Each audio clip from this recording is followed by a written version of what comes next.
if you have interesting people to talk to, right? I think that's the big thing. I do. I would have those conversations regardless of whether we were taping them or not. Those are things I ask questions that I really want to know the answer to. What you're talking about is called First Look, and we do it upon the release of every Blue Note album. Talk to the artist, and what I like about it is that we discovered that if you can get people to listen for 5 minutes, you're doing well. So it's a condensed conversation. So I really try to extract, the most salient questions that I personally would like to know the answer to about those records. And so it's interesting. I know you've known Iggy for a long time now, that, you can really hone in on the right questions to ask somebody when you know them that well. Well, sometimes when you know somebody well, you already know the answer to the question. That's the hard part. You take for granted, or yeah. And then you're either re-asking something that you already know the answer to, which I think you can hear that in an interview when it's not genuine curiosity. So sometimes it's better to start with a blank slate. What do you think? What have you found? Actually, a big part of the reason why I do the show specifically is it's longer form. And I find that it helps to have a previous relationship with somebody when you want to have a very conversational interview, which the podcast format allows. But I can also appreciate coming into a conversation. It sounds like you're not doing much actual editing post conversation, so you actually have to do the editing or the paring down yourself when you're putting together the questions. Yeah, absolutely right. There's some editing involved, but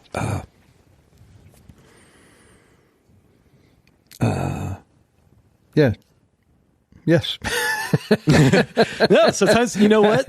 You're an interviewer. Sometimes the answer is just yes, and then you move on and ask the next one.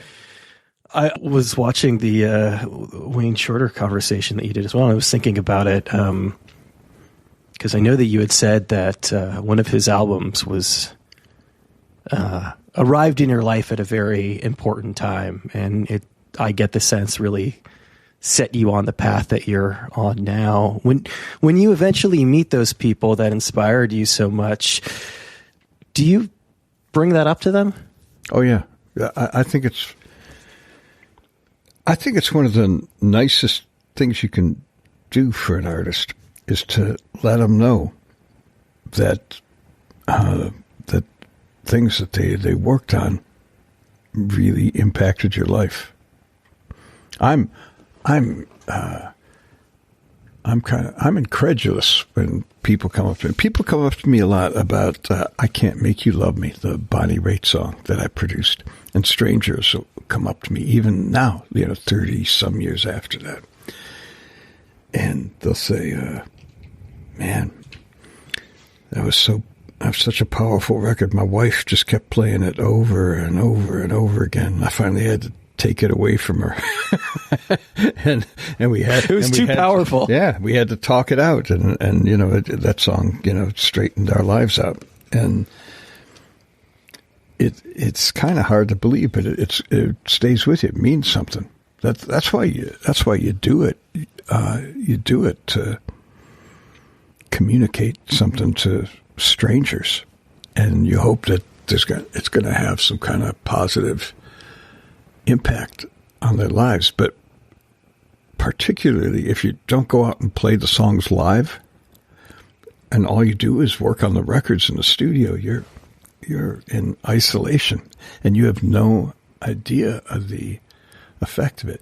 Now, I know that Bonnie Raitt album sold like 7 or 8 million records. So sometimes I try to think of all those people being in one place. That's a lot of folks, So, but it's still an abstract concept. But someone coming up one-on-one, I had that opportunity. I mean, really, just last week, I for next August, you know, Rick Rubin's podcast, Broken Record? As a matter of fact, that was one of the sources that I used listening to a great conversation with you. Wow. Yeah. Well, I'm going to fill in for him for 4 weeks in August. And we're talking to, it's part of a celebration of Blue Note's 85th anniversary. So there are 4 artists that we're going to interview.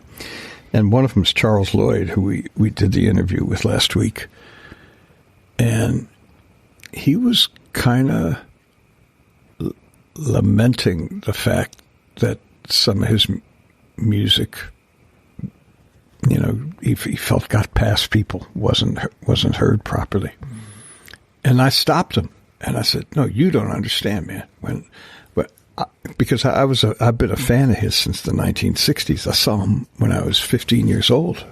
I saw his group with Keith Jarrett and Jack DeJohnette play in Detroit. And that music really had such a huge impact on my life, and in a number of ways, man. You know, not the least of which is just the most subtle, which is that there's something in his tone that's soothing and calming and grounding. And I can't count the number of times that I put on one of his records to make myself feel good again. And I said, so if I'm out there and that's happened to me, I mean, I know Forest Flower sold 1 million records, so there are other people who you've had that effect on. You may not meet them. They may not get the chance to tell you this. And we both got pretty choked up during the interview. I don't know if that will come through. I haven't heard it back yet, but it meant a lot to me to be able to tell him that. And it meant a lot for him to hear that. He was, you know, he's 86 and reassessing his life's work and the impact it might have had. And so I forgot how we started talking about that. I like interviewing young and upcoming artists. I find them interesting, but there's something about talking to somebody who's been through it and who's on the other side of it. Their insights are, I think, far better thought out. When getting back to Wayne Shorter specifically, Speak No Evil was the album. And I'm curious in that specific instance. I mean, I think probably everybody listening to this and most people have had some piece of music that they feel has changed them in some way. But what did it really mean for a record like that to effectively alter the course of your life? Well, I'll tell you the story. I was going to the University of Michigan. I'd moved to Ann Arbor. This is like in 1970. I wanted to be in a band like the Stooges or the MC5. They were local bands at the time, and that was something to aspire to. And they were doing something, and I got what they were doing, and I wanted to be part of it as a musician. But you know, I was in the music school, and in 1970, if you were in the music school, that meant you were either in the symphony orchestra or you weren't in the music school. And that was not my orientation. Now, in retrospect, I wish I'd have stuck it out and learned more. I could have made a lot of things much easier for myself if I'd have just gotten some basic knowledge of theory and technique back then. So I dropped out of school, and the only gig I could get was at a bowling alley in Ypsilanti, Michigan, near the trailer park where Iggy grew up, in fact. And we were doing like covers of Carpenter songs. It was gruesome, man. And I had this girlfriend who was just more than I could handle at 19. And I was pretty lost. So when I was feeling lost, I'd go back to my apartment, lock myself in my room, and I'd play side 2 of Speak No Evil. And there was something about it that got me grounded. I'd put on that first track. Elvin Jones was the drummer on it. And Elvin Jones was a guy from Detroit, so he had that Motor City energy. he was like a sophisticated jazz version of the MC5. and he was just, like an ounce too rambunctious for this music, which was great. And so I could relate to the energy.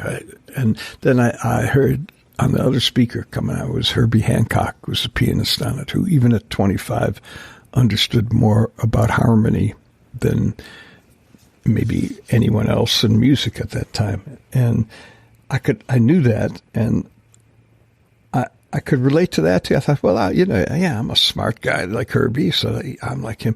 But it was really Wayne who jumped out. And when I'd listened to that music, I didn't hear a guy playing a saxophone. I didn't hear technique or reeds or keys or anything. It was conversation. He was speaking to me.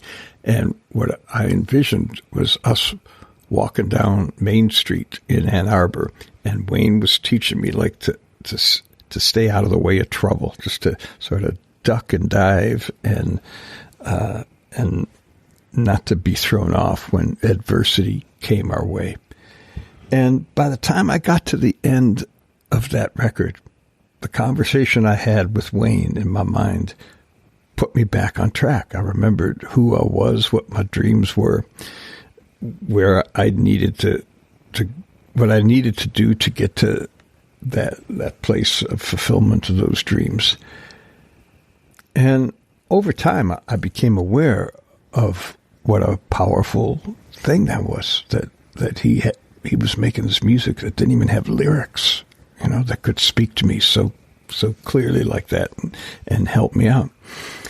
And I thought, well, that's a really good way to spend your life. I'm going to remember that and try to dedicate myself to that. And I did. I never forgot it. And by the way, I never forgot about that album either. It takes me about an hour in traffic to get to the Blue Note offices from where I live. And sometimes coming back at the end of a day can be rough. And if I put that record on, which I do regularly, by the time I get home, I'm good to go. That's a strong testimony to the power of music. It's interesting, this idea of being in conversation with a record without any lyrics, especially as somebody you've worked with some of the best lyricists, including probably the best lyricist of all time. It was, I'm just going to have to single out a great quote. I'm going to quote you quoting Bob Dylan, if I'm allowed to do that. I can't even remember which song it was, but you asked him why he was able to write that, and Gates of Eden. You couldn't. Gates of Eden. And he said he didn't remember writing it, and that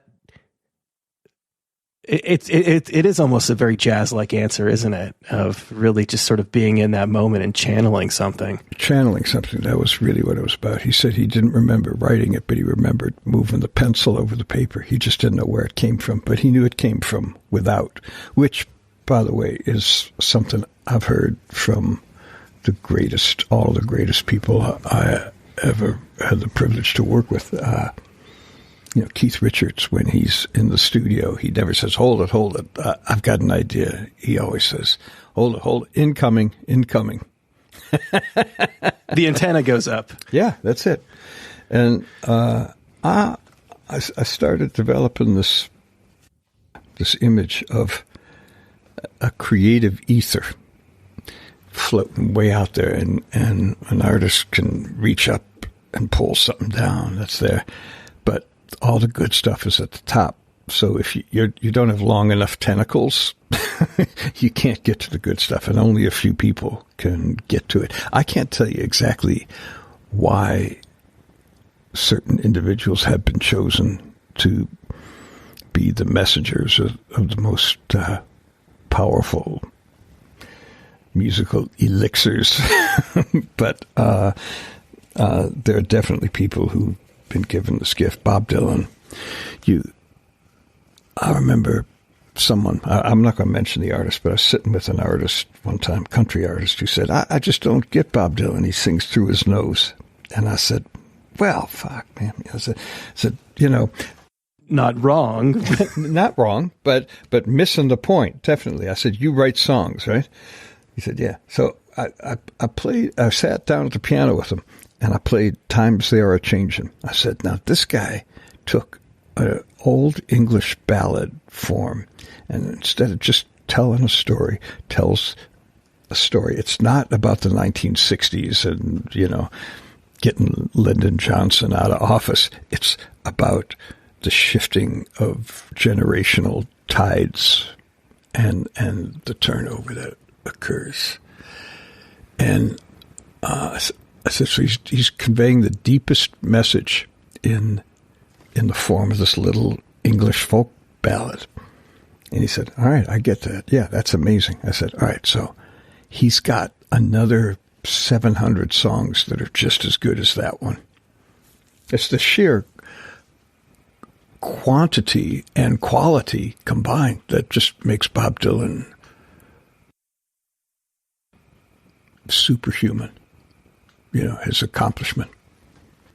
As you're describing the ether, and we're talking about, some people would call it the muse, and almost channeling something from outside of you. Is there a spiritual dimension to that? Yeah. Who's giving you the stuff? Where's it coming from, man? Well, yeah, this is why I ask. Yeah, I mean, you can, doesn't have to be some big guy with a beard, it's, but you certainly become aware of, at the very least, you become aware of the fact that there are things going on that we don't know and probably can't grasp. Have you felt that at times? Have you felt that where you're almost powerless? And well, I've never felt powerless, but I've felt connected to something larger that's humbling.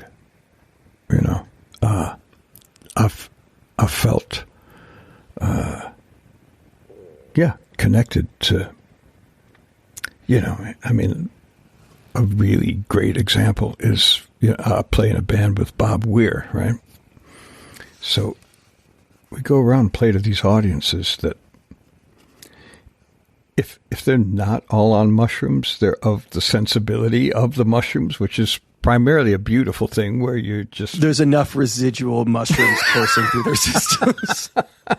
Yeah, it's done its work. You don't need it anymore, I guess. But you feel this connection with this audience. So when you play a note, you can feel it resonating and moving through these people who are listening so intently out there, and something comes back from them that makes you play your next note. It's a wild phenomenon, but you feel this incredible, not just connection, but it's one, you're all part of one being. And when that comes together, which happens, 2 or 3 times a night, when the thing elevates and it comes together, you could blow the roof off a theater with that. It's so powerful, and I don't know what that is. I think a lot of that comes from having this, generational fan base and people who know the music really well. But is there, in playing live jazz and playing with this Detroit ensemble that you're playing with now, are you able to connect with the audience in a similar way? I'm hoping so. We're speaking before the first tour, right? Okay. So here's what I can tell you about it. When we got together and played, and some of these guys I've played with for 40 some years, so I already know that there's a connection there. But these 9 people, man, when we started playing, it just, the whole thing elevated. It became one thing, and we were swept away in it. When I listened to tapes of these first rehearsals we did last October, and I don't know how I played those notes. I don't know where they came from, but it was from the connection there. So when you can get, especially a large group, nine people, and everyone's operating on the same wavelength, great things can happen. So I'm pretty sure that audience, I wouldn't have taken it out.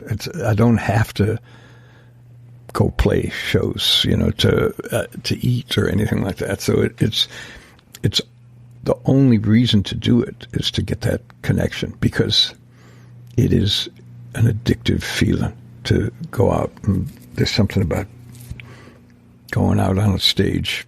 First of all, no one can bug you while you're out there. It's the most beautiful time that you get to it's like meditating, but the phone doesn't ring. No one comes up and taps you on the shoulder to try to, you're locked in. You're locked in, man. And you're focused. It's like meditating for, a couple hours. And that feeling of connecting with other people, connecting with the other musicians, and the audience becomes a member of the band. It's the best thing I've ever experienced, and you just want more of it. If I probably wouldn't have put my own band together if Bob Weir would go out and play 300 shows a year, because I'd do 300 shows a year with him. But he's been through that, though. Yeah. What does it mean for the audience to be another member of the band? What does it mean to me or to the audience? Or what is your sense of the role they're playing? They're impacting your choices. A lot of things impact your choices. I took a bass lesson this year from Ron Carter, who's probably the greatest of them all. It was just an honor to be able to sit in a room with him, let alone have him tell me things about what I was doing with my fingers. And he played with us at Radio City Music Hall. I sat in with Bob Weir, and he played my bass. And we record all the shows. So the next day, I listened to it. I soloed his track. Everything was the same except for the fingers, right?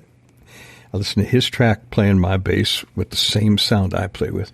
And then I listened to me on the next song. I called Maestro Carter up, and I said, all right, so how come your tone sounds perfectly round and symmetrical and warm, and by comparison, mine sounds like it's made out of Swiss cheese with holes in it, right? This is almost the question you ask Bob Dylan, really, in a sense. Yeah, except I don't think there's anything I could do to write Gates of Eden. I'm not connected on that, whatever telephone he's got. I don't have that one.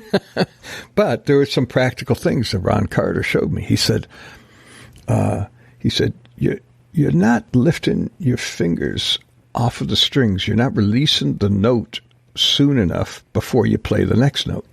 So he gave me some exercises to do to practice releasing the notes. And he said, if you'll do this faithfully for a month, you'll notice that you start playing differently, and you'll see that everybody in your band plays differently as a result. And he was right. Just, this is like a movement of a millimeter. It's a tiny little adjustment, but it opened up a whole new universe, because having that space there makes you make a different choice. Well, it's the same thing in dealing with the audience. The audience, when you feel connected to them, that you're getting something back and you react to that. It's not really something that you can describe. It's maybe like surfing a little bit, you feel that you're on the wave and you react a certain way to keep your balance. But if the wave moves a different way, you move a different way. The audience is like that. The other musicians are like that too. If hopefully musicians are listening to the other people in the band, and it's a conversation that's going on. And what somebody plays changes what you're going to play. And that's what keeps it exciting every night, as long as you're not in a band that does the same exact show every single night and has to play the same notes. And even then, if you think of classical music, there are all sorts of nuanced they're not just tiny avenues, they're universes of variation that you can put in there, but it's highly nuanced. You still have to play the notes that are written, but how you hit the key of a piano can affect so many things. Years ago, I was speaking to a professor of classical music, primarily interested in Bach, and I told him at the time that I had tried but had never been able to get into classical music for whatever reason. And he told me to get Glenn Gould's 2 versions of the Goldberg variations, one recorded in his 20s and one recorded at the end of his life. And that the guy obviously knew what he was talking about, but that, to me, better than anything else, puts into perspective how important the interpretation and the player are. Yeah. It's true. It's it's like many other things in life. It's certainly like sports. I made a decision this year to try to drown out some of the noise from the election by getting lost in baseball. So I've been following the Detroit Tigers, and man, just the little nuances of like where a pitch goes and how a guy moves his hand just a little bit differently. The effect of that is so incredible. It's in anyone who's good at anything. A surgeon. You go on and on. Everyone's got something that they excel at. Not everyone can commodify it and feed a family. Not everybody wants to watch or listen to it. But yeah, it's interesting because I was thinking about this in relation to another interview you did where you were discussing the early times that you were playing with Bob Weir, and I'm not a musician. I should preface this by saying that I'm not a musician myself, which is why I can't quite wrap my brain around some of this. But you described those early sessions as sounding like a bar band playing the Dead, which strikes me as I think what you're saying is that the competence was there, but it was lacking in something. Was it groove? What was it lacking? Well, it was lacking in spirit. This was, I think what I was talking about was I drove up with John Mayer when he went to play with them for the first time before before the seeds of Dead and Company were even planted.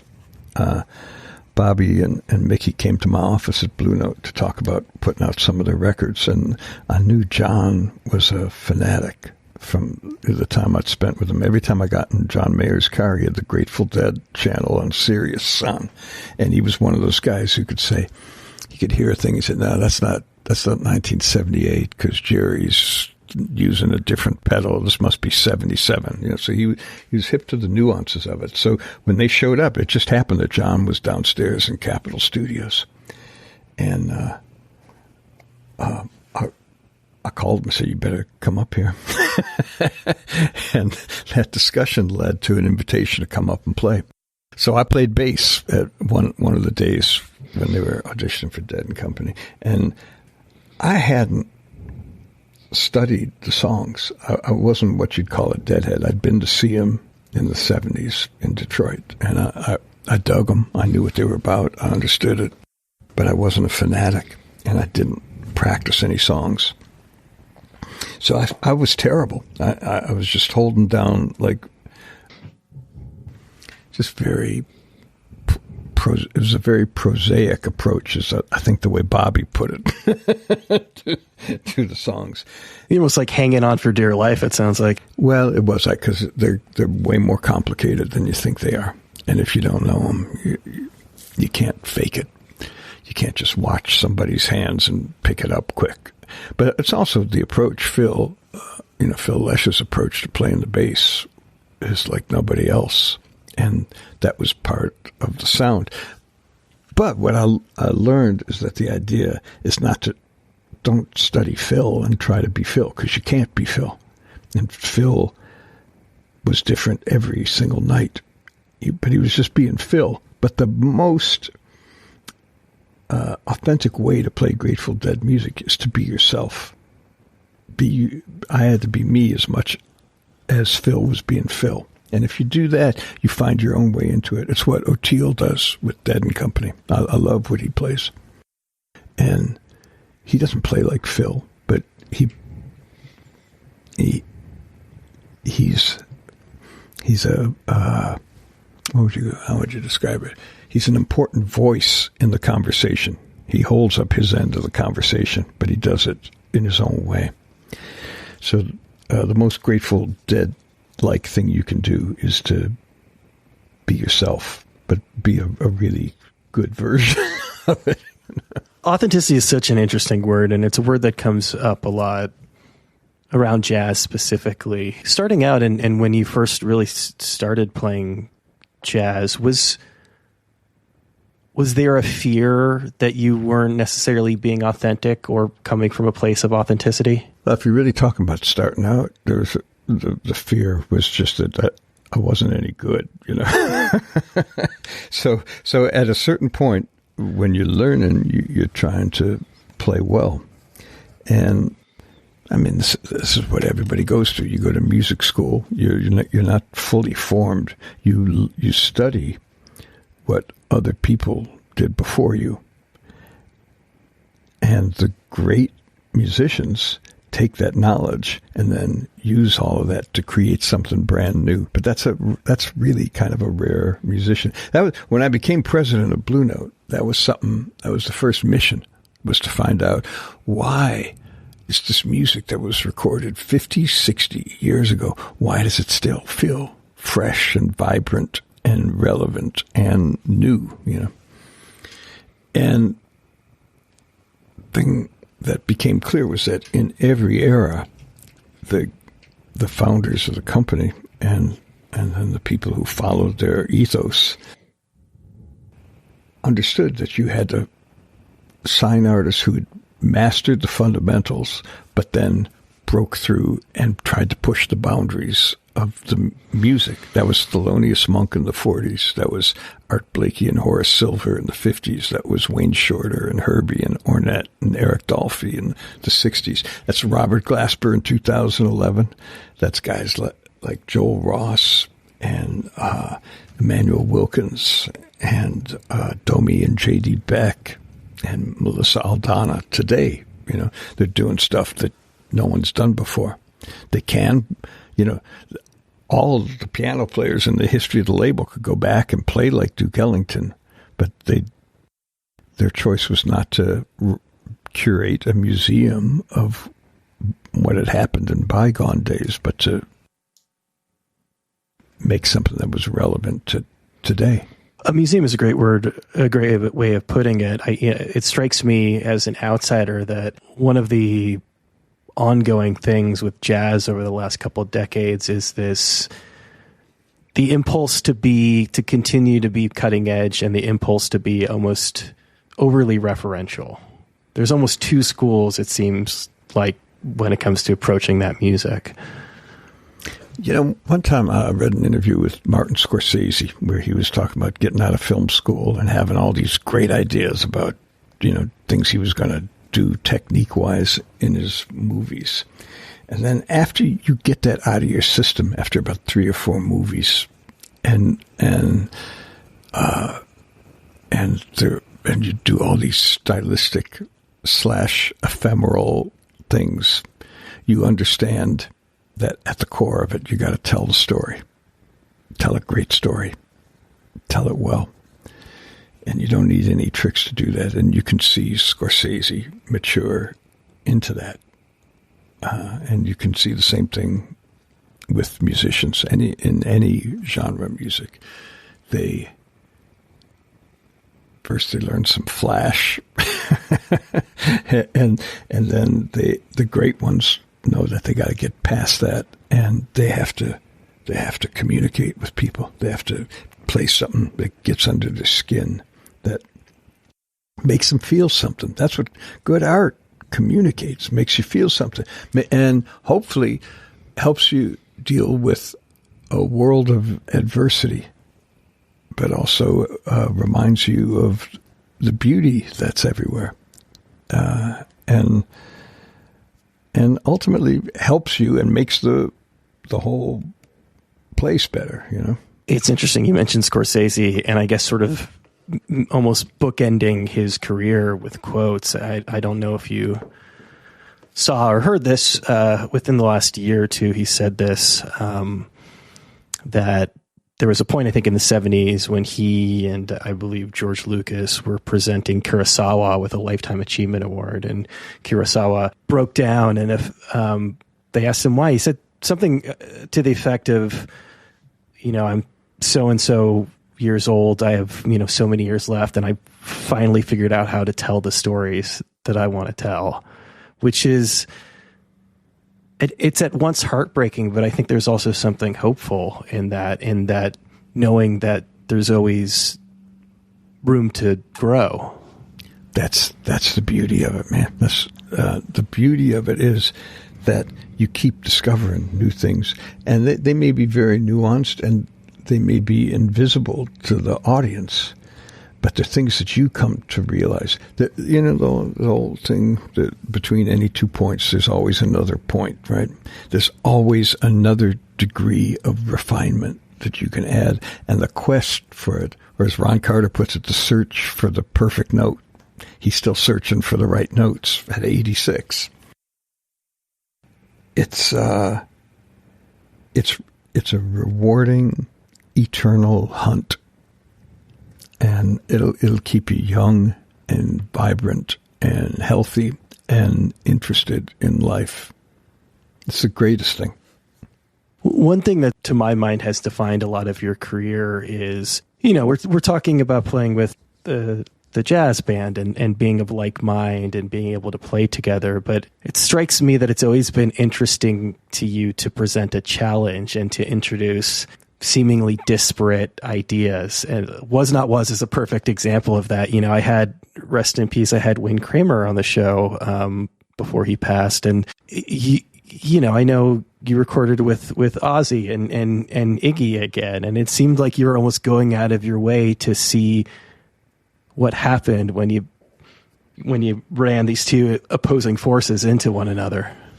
Yeah, well, that's the thrill of it. Make something new. Don't keep doing the same thing. Think of like cooking, man. If you were making, a jambalaya, you wouldn't want your onions to taste like carrots because you already put carrots in. That's the whole thrill is putting all these different.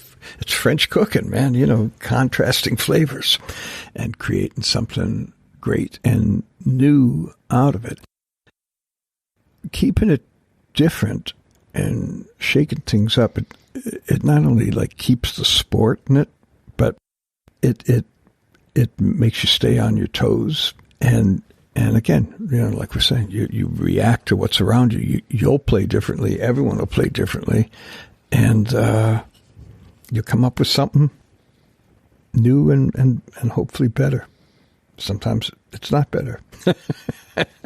I was talking to somebody about this the other day, and I'd always felt that the sign of a great producer is somebody who not takes a backseat, but really understands what the musicians are looking for and does their best to bring that out of it. But he countered, and I think there's something to this, that a lot of the great producers are ones that have their own personality and put their footprint on it. And, it's clear that they are the person who produced that record. Where do you see yourself when it comes to being in the recording studio?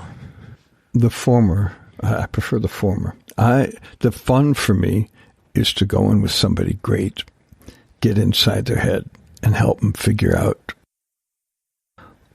where they're trying to get to, and to help them get to that place. That's just me personally. What was I listening to this morning? I was listening to a song off Deep Well, Emmylou Harris off Wrecking Ball, which Daniel Lanois produced, and I love Daniel. Man, he's made some great records. But that's more of a Daniel Lanois record than an Emmylou Harris record. That's not a bad thing. That's a great album. But you hear he's an auteur producer. There are things that he brings to certain records, and people hire him to come in and do that because they want that sound.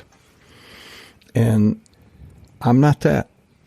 I kind of like the fact that you really couldn't. I try not to leave a fingerprint on it. I want the artist's fingerprint to be on it. It came from, could be misguided humility, I don't know, but I just thought, pretty audacious, man, to leave your thumbprint on Mick Jagger's forehead. Why would you do that, man? Bring out the best in Mick. That would be the idea. Getting back to this idea of bringing together opposing forces, as a president of Blue Note, I've heard you discuss some of the people who you'd be interested in bringing on. We talked a little bit about the work that like Iggy was doing, for example. Mm-hmm. When reading a quote with you, and somebody asked you which jazz artists you would bring on, you said Lucinda Williams and Paul Westerberg. Lucinda Williams, I kind of get Lucinda Williams. I think that makes sense. And I'm a huge Replacements fan, but what role do you see Paul playing? They didn't ask me what jazz artists. They said, what artists would you bring on to further the ethos? Well, one of the first things I did was I went back and Jem Kurosman, who's worked at Blue Note for a very long time, even though he's half my age, it was like his only job in life was working at Blue Note right out of college. My first day on the job, he hit me to a manifesto that our founders wrote in 1939, where they dedicate themselves to the pursuit of authentic music and to providing uncompromising artistic freedom for the artists. So the authentic thing resonated with me because at the time, Van Morrison was signed to Blue Note when I got hired. And I thought, well, all right, I get it, man. Van is like Wayne Shorter in that he can step up to the microphone and you don't have to put all kinds of effects on him. He doesn't have to sing 30 takes and you start comping the words together. He steps up and he delivers something from his heart and it resonates with people. People get it. He sings like jazz in a way. Yeah. Even though I wouldn't call him a jazz artist, but the intention is the same thing. And I thought the same of Paul Westerberg. I think he's a great writer, and he certainly responds in the moment.